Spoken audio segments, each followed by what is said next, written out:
We're leaving our time in Flaming Gorge with one of our favorite boondocking spots, incredible views, and excellent time on the water. Our next destination, the tippy-top corner of the Utah-Idaho border. We'll cut through the southwestern corner of Wyoming to get there.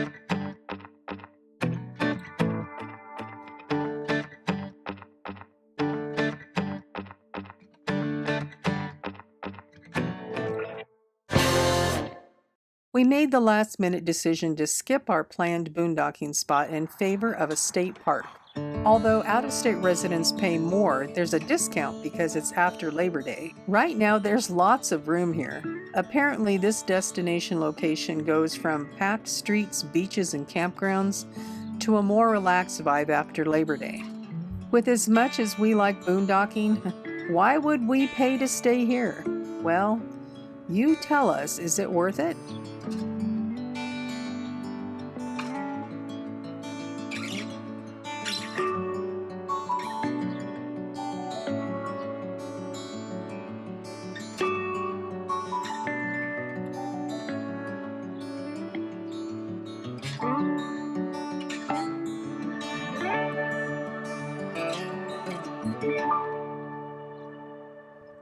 We think we've found a pretty sweet spot. Rendezvous Beach is located at the southern tip of Bear Lake. There are 4 camping areas here with a mix of tent, cabin, and RV sites. In a place where I belong, Virginia falling, Pennsylvania, you are calling me home. Go on home. On the day he left the South is when the war broke out. Joined the 25th and shut the rebels down. He marched across the land for those who took a stand, that no one's got the right to own their fellow man.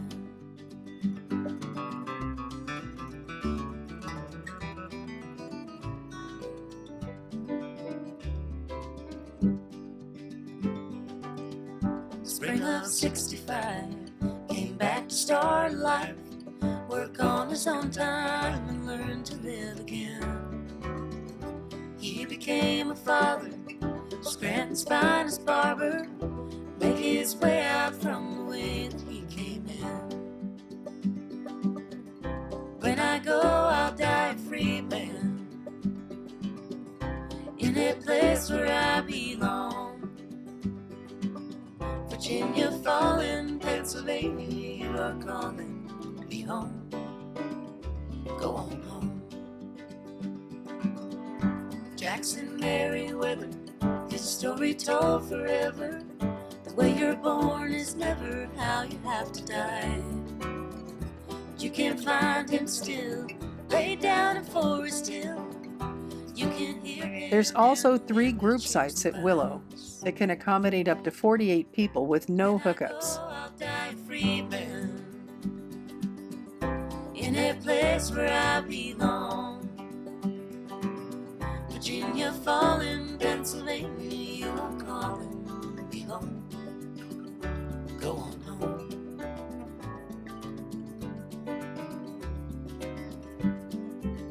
Today we're going to take a drive around the lake, checking out the beaches, the main town of Garden City, and incredible views.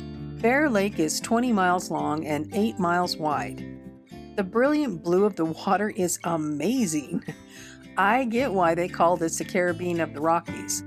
The free beach along the lower west side of the lake is shallow and rocky, but it must get pretty busy here in the summer because there are signs telling you that you can't park along the road. So you've got to assume that the several parking lot areas must fill up. As we drove up the road, we also noticed bike paths that led to the beach. Garden City sits at the western shore of Bear Lake. With only about 600 full-time residents, the town swells to thousands during the summer, thanks to the boating, paddleboarding, and raspberry milkshakes. Yes, raspberry milkshakes made from locally grown Bear Lake raspberries. Each August, the town hosts Raspberry Days with parades, fireworks, and food. The architecture is eclectic, like the bright yellow, purely decorative but iconic lighthouse. Outdoor lovers flock year-round. Summer brings water sports, and winter offers ice fishing and snowmobiling up Logan Canyon. Garden City is also home to the rare Bonneville Cisco fish. Found only in Bear Lake, each January the Cisco Run draws anglers who scoop them up as they spawn along the shoreline. In addition to the quaint shops and restaurants, there's a good-sized grocery store.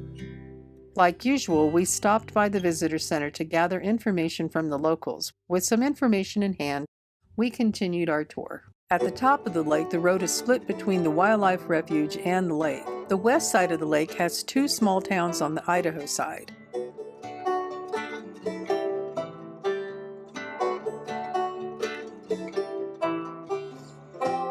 Did you know there's a monster in Bear Lake?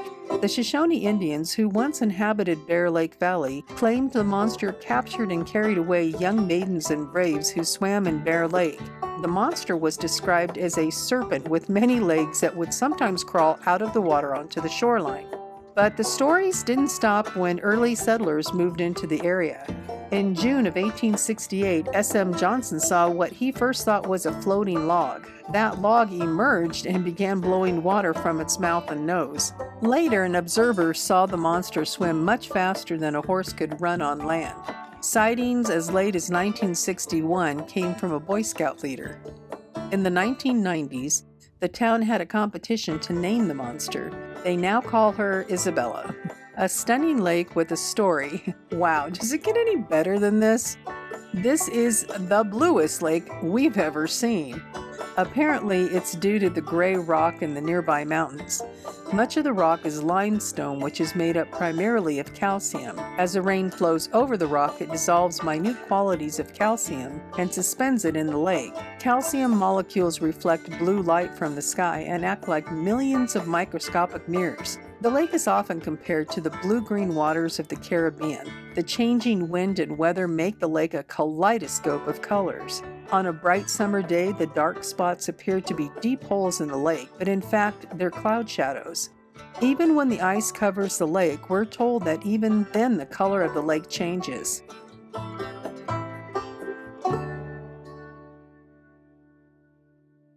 In the 1990s, a fish ladder was constructed at the north end of Bear Lake to allow cutthroat trout to spawn.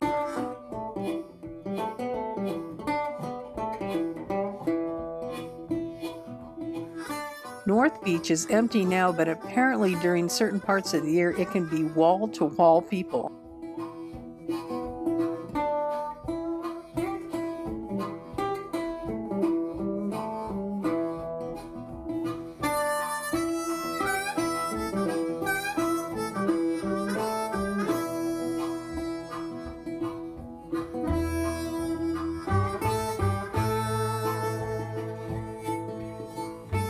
The lake is full of great stories. The first permanent settler to the area was Thomas Pegleg Smith. He was a one-legged ex-mountain man who self-amputated his lower leg after it was shattered by an Indian's bullet. He set up a trading post to serve immigrants on the Oregon Trail. His exorbitant prices made him a rich man. According to the legend, he buried the favorite of his 5 wives named Mountain Fawn in an upright position on the eastern shore of Bear Lake. Buried with her body were 2 saddlebags of gold. Neither her grave nor the gold have ever been discovered.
This is why we decided to stay in the park. Access to water.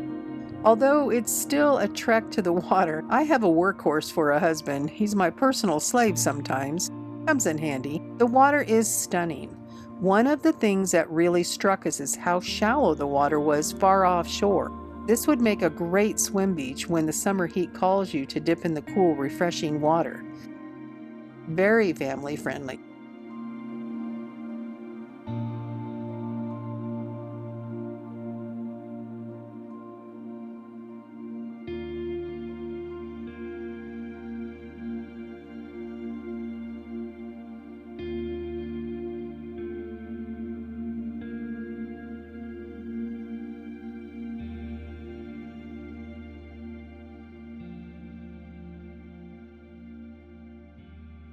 Today we have the beach to ourselves. We've been asking several people in the area where the best off-roading was. There were two places that were repeatedly mentioned. The first one started in Idaho near the town of Fish Haven. We've been admiring the splashes of red on the hillside from the scrub oaks. We'll be rising over 3,000 feet. This trail would surprise us with a spur that gives you an amazing view of Bear Lake and a touch of color from the changing aspens. Our goal is to find the site of a plane crash.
Wouldn't lie to you, there's nobody else for me. My heart starts racing every time I'm looking at her.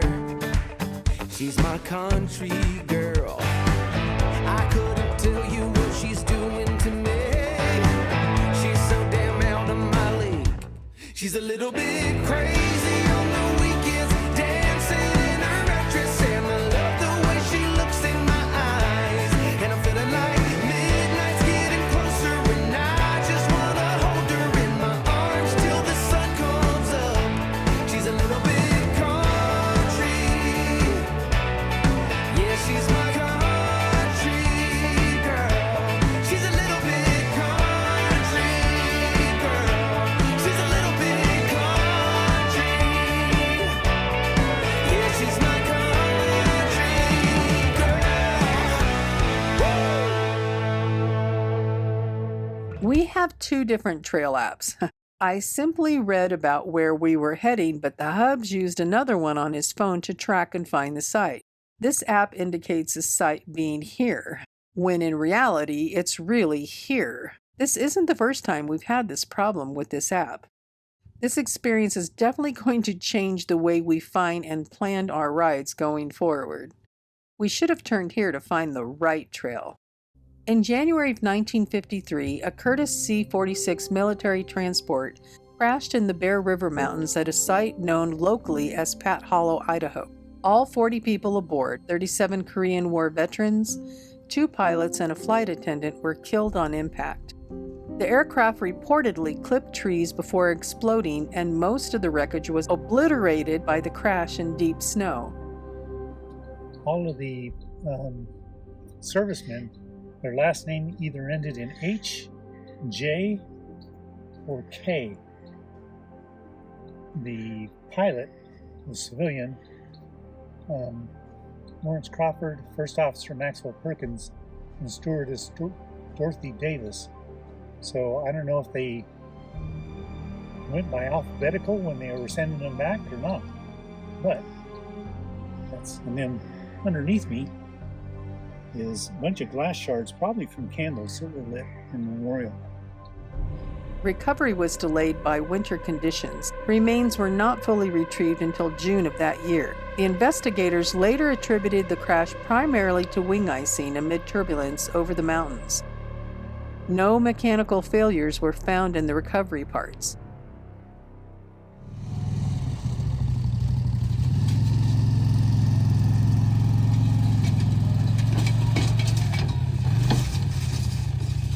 For this next trail, we unloaded Julius in the rest area parking lot on the west side of the lake and drove across the road to the beginning of the trail.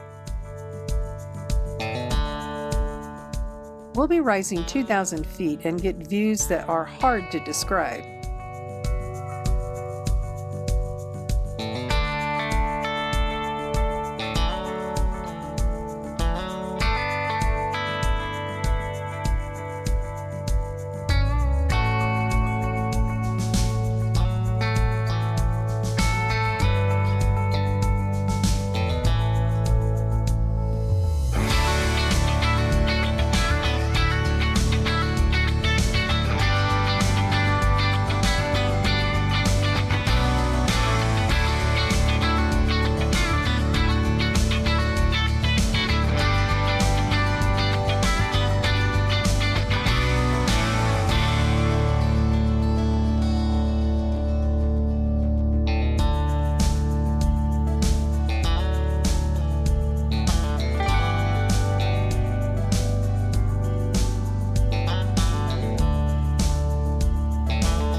us next time as we cut through the Bear River Mountains to explore an island surrounded by a lake more salty than the ocean, with a long history of ranching and a unique population of bison.